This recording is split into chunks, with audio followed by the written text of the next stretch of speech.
कभी कभी जिनमें सबसे कम ताकत दिखती है, असल ताकत उन्हीं में छुपी होती है। ये कहानी है रामू और उसके अनोखे सांड काली की, जिसे सबने ठुकरा दिया, लेकिन जिसने मैदान में सबको झुका दिया। रामू एक गरीब किसान था, पर आज उसके चेहरे पर उत्साह। वह अपने खेत के लिए एक सांड खरीदने आया था। हाट में सजे धजे, मोटे ताजे सींग वाले बलशाली सांड खड़े थे। हर सांड के पास भीड़ थी, मोल भाव हो रहा था। लेकिन एक कोने में बंधा था एक कमजोर, थका सा दिखने वाला सांड। नाम था काली। सब उसका मजाक उड़ा रहे थे। किसी ने कहा, इससे तो बैलगाड़ी भी ना हिले। रामू, इसे लोग फ्री में भी नहीं लेंगे। पर रामू रुक गया। काली की आंखों में उसे कुछ दिखा, कोई दर्द या शायद अपनापन। उसने बिना एक शब्द कहे काली को खरीद लिया। रामू उसे नहलाता है, चारा खिलाता है, खेत में साथ काम करता है। गांव वालों ने फिर हंसी उड़ाई। सांड नहीं, बोझ पाल लिया रे रामू।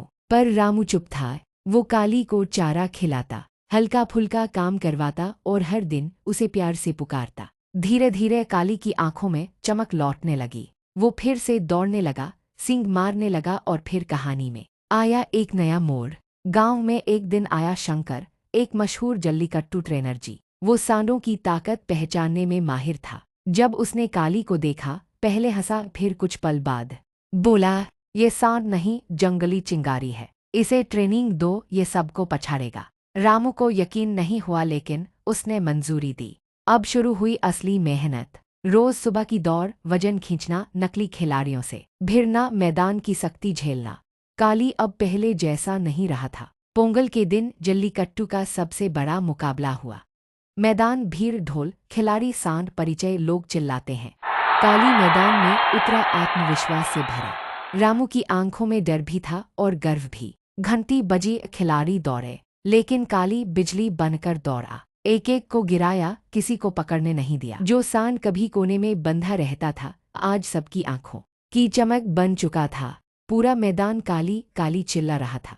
वो मुकाबले का विजेता बना। गांव वाले फूल चढ़ाते हैं, रामू को गले लगाते हैं, काली पर हार पहनाया जाता है।